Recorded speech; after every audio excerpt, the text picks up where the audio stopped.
Hey guys, what's up? I'm Erin and welcome back to the channel. All right, so picture this. Last night I'm scrolling through the latest financial headlines, just looking for some light reading, and I stumbled across an article that had a question in the headline that caught my eye.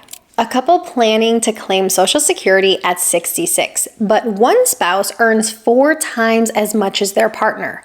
The big question, should they stagger their benefits?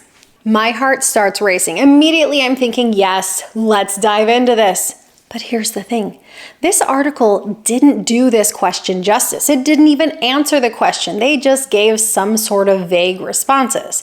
And being that I'm a Social Security enthusiast, I'm knee-deep in books about the subject, I've basically taken up permanent residence at ssa.gov, I think we need to give this question the answer it deserves. And let's be honest, Social Security decisions are huge, especially if one spouse earns significantly more. So there's a lot at stake here. But to answer this question properly, we need to set some ground rules. We need to make some assumptions about age and income, because in reading through this article, there were absolutely zero details given. So I don't think this couple really exists. I just think this was a headline that was created in order to write an article.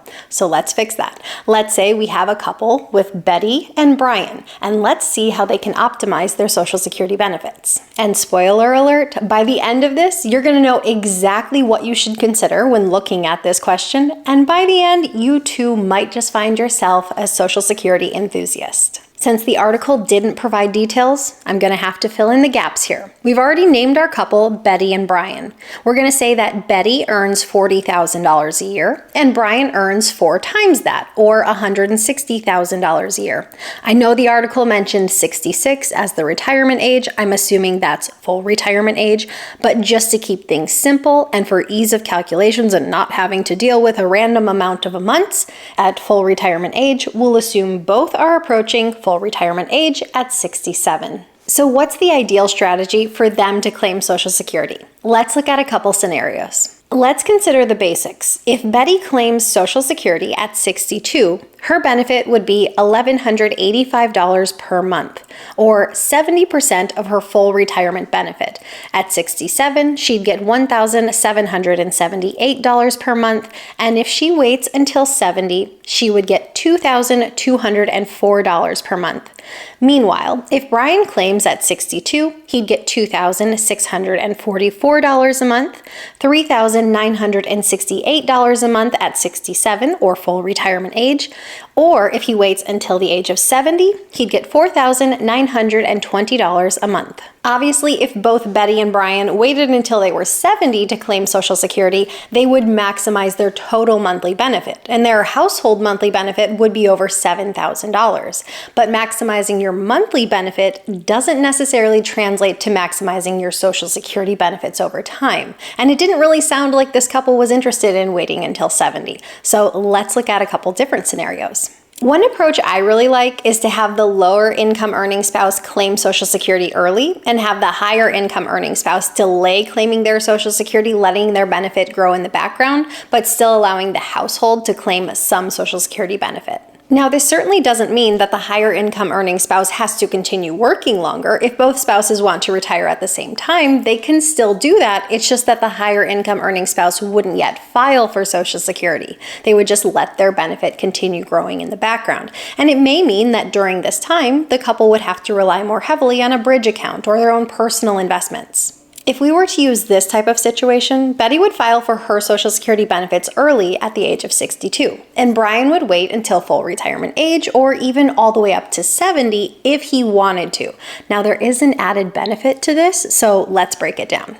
Let's say Betty and Brian are both the same age, and at 62, Betty files for Social Security and receives her benefit of $1,185 per month, or a little bit over $14,000 a year. At this time, Brian would not yet file for Social Security. He'd wait until full retirement age to claim, so he got a larger monthly benefit. So Betty would receive $14,220 a year from Social Security for 5 years, from ages 62 to 67, meaning that she would have received roughly $71,000 from Social Security during that time. Now, being that we assumed Betty and Brian were the same age, they'll turn 67 at the same time. Now, there's going to be some notable changes with Social Security in the household during this year. First and foremost, and most notably, Brian is now going to file for Social Security because it's his full retirement age. And this is going to drastically increase the household income from Social Security.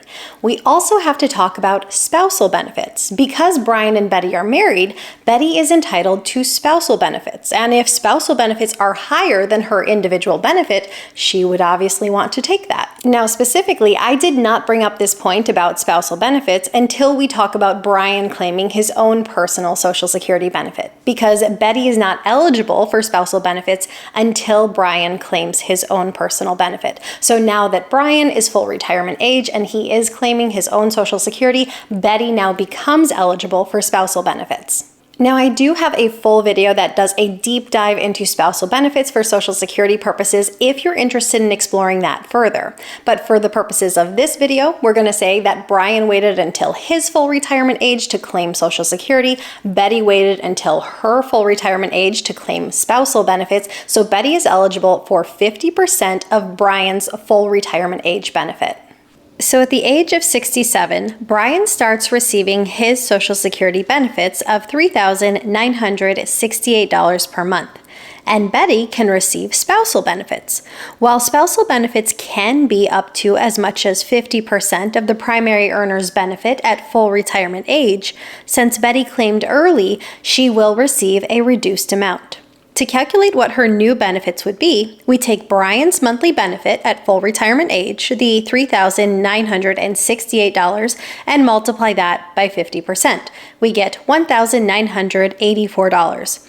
Now we take Betty's benefit amount at full retirement age and subtract that. So Betty will now get her benefit of $1,185 plus the spousal benefit of the additional $206 for a total of $1,391 per month from Social Security. So she does get a boost. Combined, the household income from Social Security is now over $64,000. Now, if Brian had waited until 70 to claim Social Security, obviously his monthly benefit would be higher. But it is worth keeping in mind that spousal benefits do not continue to increase past 50% of the benefit available at full retirement age. So the spousal benefit would not continue to increase. Also, it's worth keeping in mind that Betty is not eligible for spousal benefits until Brian files on his own benefits. So you have to consider the cost with waiting another 3 years for Brian to file. You have to consider what the break-even point would be. In this situation with Betty and Brian, the break-even point would come 4 years down the road, so at the age of 74. So they have to decide, is it worth it at that point? One of our key assumptions here has been that Brian and Betty are the same age. But what would happen if Brian was 5 years older than Betty? So at 67, Brian starts to file on his own Social Security benefits. Well, at this point, at 62, if Betty wants to file, she would now be eligible for spousal benefits at 62, so long as Brian was already claiming. This will change the household picture. So long as Brian has filed, Betty would now file for Social Security benefits at 62, at which point she would actually file for her own individual benefit as well as spousal benefits at the same time. Social Security would then calculate both benefits and see which one is higher and pay her the higher of the two, not both. In this situation, as Brian claims his Social Security benefit at full retirement age, he receives $3,968 per month. And if Betty files early at 62, her spousal benefit would be reduced accordingly. And at the age of 62, she would be eligible for $1,289.60 in spousal benefits, or $1,185 on her own personal benefits. Now, it's a no-brainer. She would get the higher of these two. So in this situation, she would get the spousal benefit from the start. Now, we're not quite done yet, because there is another Social Security consideration, and that is what happens in the event of Betty or Brian's passing. Well, if Brian passes away before Betty, Betty would again make an adjustment to her Social Security. Now, instead of receiving her individual benefit and instead of receiving spousal benefits, she would now receive what are called survivor benefits, and she would be entitled up to 100% of Brian's full retirement age benefit. So now, as Brian's benefit at full retirement age was $3,968 per month, Betty would claim this amount as survivor benefits, giving her a household income of over $47,000 per year.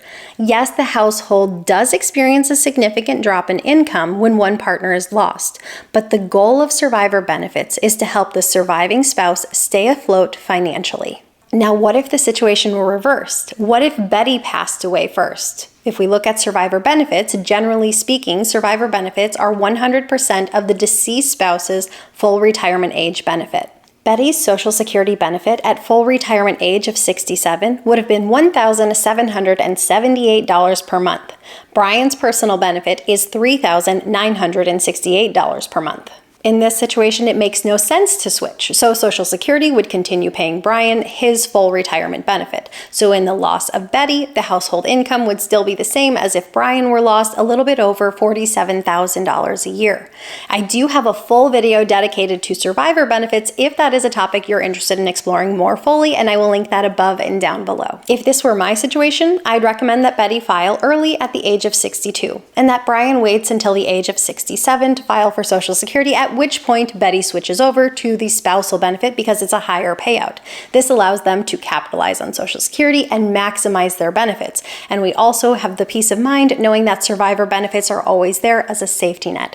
What are your thoughts on this situation? Give them in a comment down below. Do you have any Social Security questions you would like to see featured in a video? I would love to answer them if you leave them down below. I post new videos every single week. If you got anything at all out of this one, please give it a like. If you're new here, please consider subscribing, or if you know of someone who might get something out of this type of content, please consider sharing. I'll see you soon. Bye. I don't even know what that's doing. Okay. We're off to a bad start. I delayed filming by 4 hours today because they were doing yard work.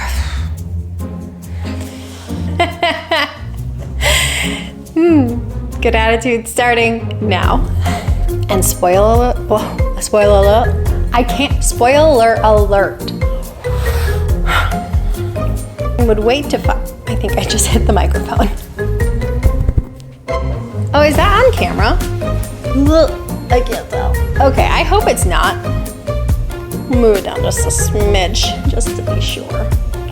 That's like, oh, it's like kissing the frame if it's there. Recording. Didn't know if I hit record. It's recording. We're good. Okay, now being 50% of the full retirement age. That was going to be a lot of words in one sentence, and we need to streamline it.